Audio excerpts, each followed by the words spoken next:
What's going on, family? This is Scrapbook Boxing, Museum of the Forgotten Fisticuffs series. I want to talk about Battling Nelson, Oscar Matthews Nielsen. He was known as Durbo Dan. Now, he was born June 5th, 1882 in Copenhagen, Denmark. He died February 7th, 1954 in Chicago, Illinois.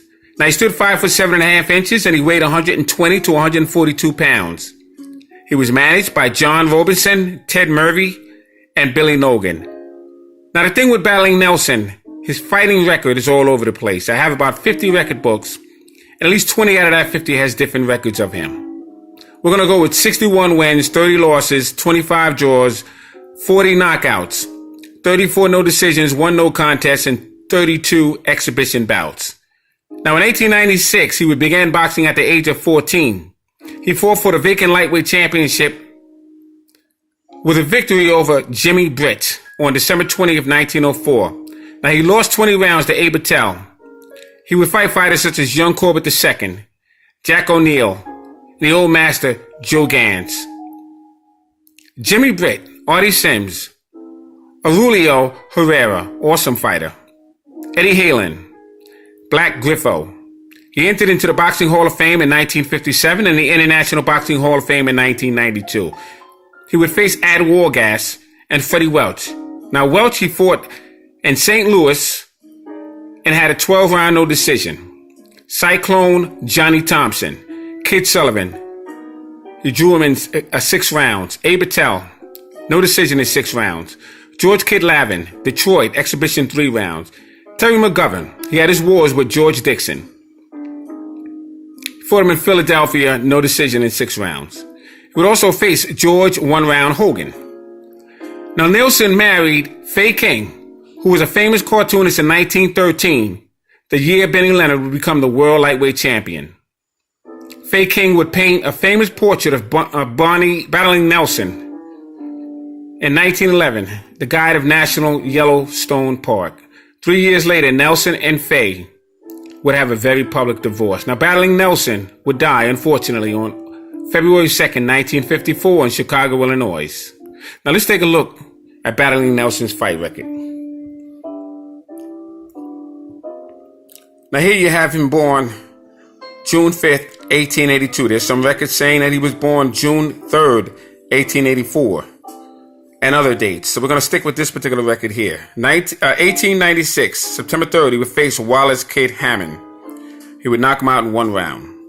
And as you can see here, he would have an average fight of once a year for the first 3 years of his career. 1899, January 1st, he would face Eddie Heyman. Eddie Herman was a good fighter as well. 6-round draw. Eddie Penny, Chicago, Illinois, he would knock him out in 1 round. Bull Winters, Chicago, Illinois, he would knock him out in 1 round. That would be May 3rd, 1899. Unknown John Smith, Chicago, he would knock him out in 2 rounds. June 1st, 1899. Now, he would lose to Joe Hedmark on September 14th, 1900.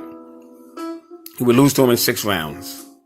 He would lose to another fighter by the name of Pete Boyle, Chicago, Illinois. He would lose on a foul in 4 rounds, December 1st. He would face Black Griffo again, November 15th, Chicago. He would knock him out in 3 rounds. Now, in 1901, March 17th, he would face Black Griffo again in Chicago, and he'd knock him out in 3 rounds. Now, the thing is, Black Griffo was an outstanding fighter. And so when I see all these knockouts of Battling Nelson, I have to do a little bit more research and investigation on that. 1903, January 3rd, George Brownford, Hot Springs, no decision in 4 rounds. Sammy Maxwell, Hot Springs, KO in 10 rounds. June 19th, Mickey Riley, Milwaukee, 6-round draw.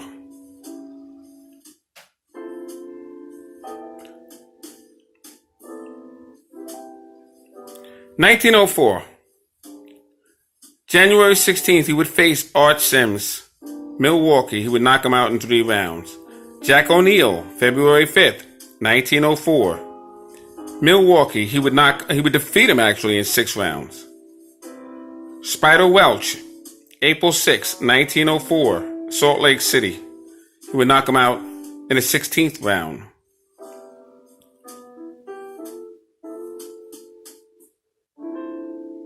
Aurelio Herrera, outstanding fighter, September 5th, 1904. He would defeat him in 20 rounds. Now that's amazing. Jimmy Britt, San Francisco, he would lose to him in 20 rounds on December 20th of 1904. November 29th, Young Corbett II, San Francisco, he would knock him out in 10 rounds. That's fascinating. 1905, Young Corbett again, February 28th, San Francisco, he would knock him out in 9 rounds.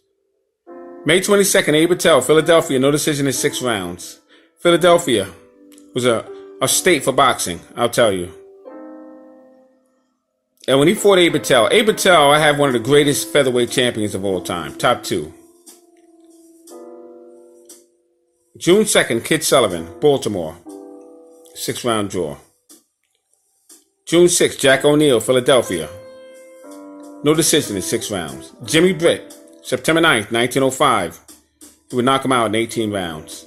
1906, March 14th, Terry McGovern, Philadelphia, Pennsylvania, he would have no decision in 6 rounds.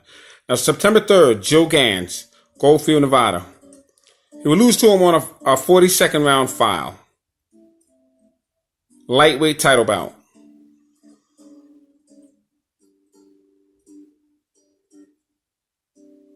We have 3 fights in 1907, 1908. He would face Abe Patel. March 31st, San Francisco. He'd have a 15-round draw. And July 4th, Joe Gans, San Francisco. He would knock him out in 17 rounds and win the lightweight championship of the world. Now, July 4th, 1908. Let's continue. August 4th, Tommy Ryan, South Bend, he would have a 6-round exhibition. September 9th, Joe Gans, he would knock him out in 21 rounds. Title bout. From 1896 to 1908, Nelson ring earnings amounted to $121,486.80. For that time, that's amazing. 1909, he would have a fight with Ad Wargas. July 13th, Los Angeles, no decision in 10 rounds. That was not a title bout. 1910, he would face Ad Wargas. That would be for the title. February 22nd, Pete Richmond. And he'd be knocked out in 40 rounds by Ad Wargas. Referee was Eddie Sims. Gave Wargas knockout decision over Nelson. November 26th, he would face Owen Moran, San Francisco, and he'd be knocked out by Owen Moran in 11 rounds. Pal Moore, October 17th, good fighter, Boston. He would lose to him in 12 rounds.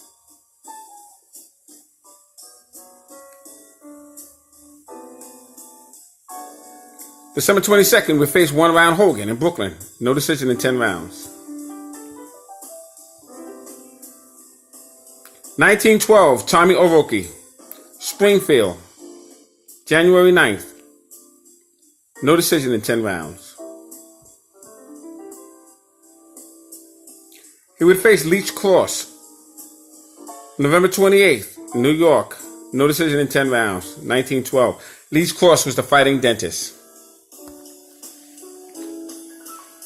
So just to give you a perspective of battling Nelson, they called him Durable Dan. Now, battling Nelson didn't have great technique, but he was very durable. He can take a punch. And if you hit him, you bet the sure he's going to try and hit you back. It was just one of those rugged guys, but he didn't have the technique to carry him through the time in which he fought. And that raised a lot of questions between him and this man here, Joe Gans. It was said in many books that I read, and many historians that I spoke with, and just knowing Joe Gans as I know him and studying him for over 40 years. And the time in which he came, there was a lot of things going on at that time where he had to kind of throw the fight.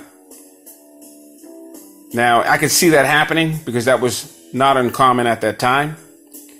But for him to knock out Joe Gans twice in a fashion in which he did. Where Joe Gans would just, in the 40th round, just stop fighting and say, I'm done. That's not Joe Gans. And it always drew suspicion with me and the boxing world. But we'll never know because we were not in the ring with these two men. But I can tell you this, Joe Gans, top 2 greatest lightweight champion of all times. This is Scrapbook Boxing, Museum of the Forgotten Fisticuffs series. Thanks for hanging in there with me. Thanks for visiting. Battling Nelson, Durable Dan, Oscar Matthews Nielsen. On the Museum of the Forgotten Fisticuffs series.